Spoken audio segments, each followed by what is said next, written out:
अभी कल नई खबर आई, सोनम, देखो तो तुम कहानियां। हमारे जैसे अविवाहित पुरुष डरने लगे।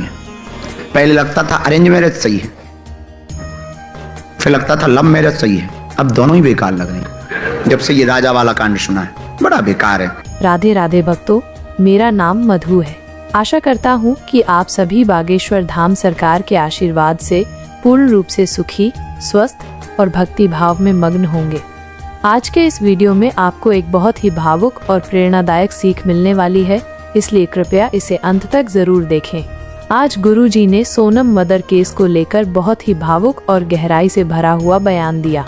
उन्होंने उस माँ की पीड़ा, उसके संघर्ष और समाज के सामने आई सच्चाई को बहुत ही करुणा से साझा किया। वीडियो के अंत में मैं आपको एक ऐसी चमत्कारी घटना के बारे में बताऊंगा जो आपके रोंगटे खड़े कर देगी और दिल को झकझोर देगी। तो भक्तों, वीडियो को अंत तक जरूर देखें और बागेश्वर धाम सरकार का आशीर्वाद पाने के लिए लाइक, सब्सक्राइब, शेयर और प्यारा सा कमेंट जरूर करें। आज के समय में जब सोशल मीडिया और न्यूज़ चैनल्स पर एक से बढ़कर एक नीले ड्रम वाली घटनाएं सुनने को मिलती हैं, तो सच में अविवाहित पुरुषों का डरना बिल्कुल जायज है। कभी अरेंज मैरिज सही लगती थी तो कभी लव मैरिज, लेकिन अब दोनों ही रिश्ते डराने लगे हैं। ये जो सोनम वाली खबर आई है और उससे पहले राजा का कांड हो या फिर शिरनी के पति की हालत, हर कहानी में एक ऐसा मोड़ आता है जहां लगता है कि शादी के बाद पुरुष सिर्फ नाम का राजा रह जाता है, असली सत्ता रानी के हाथ में होती है। और यह सत्ता केवल भावनात्मक नहीं होती, वो मानसिक, शारीरिक और कभी कभी कानूनी स्तर पर भी भारी पड़ जाती है।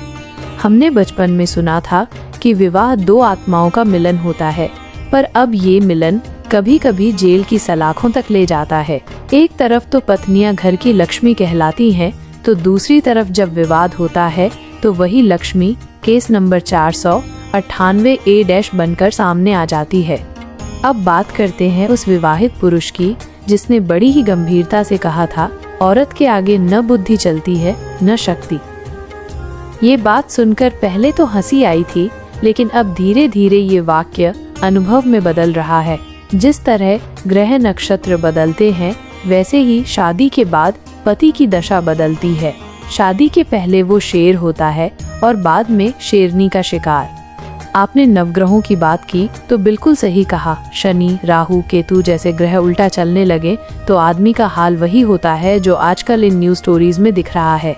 लेकिन अगर भगवान का अनुग्रह हो जाए, यानी किसी तरह समझदारी, प्रेम और संतुलन का वरदान मिल जाए, तो वही जीवन एक तपस्वी का जीवन बन सकता है। असल में आज की सबसे बड़ी जरूरत है पारदर्शिता और सम्मान। जब रिश्ता बराबरी का हो, न कि लड़ाई का मैदान, तभी विवाह सार्थक होता है। वरना नीला ड्रम, वायरल वीडियो, थाने के चक्कर और कोर्ट की तारीखें, ये सब प्यार की जगह ले लेते हैं।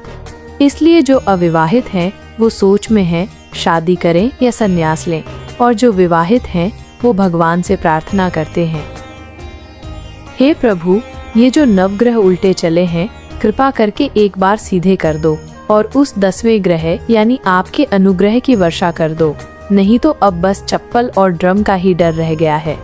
इसीलिए आजकल शादी के कार्ड के साथ पंचांग भी देखना जरूरी हो गया है, ताकि पता चल सके आने वाला समय शुभ है या शव के समान।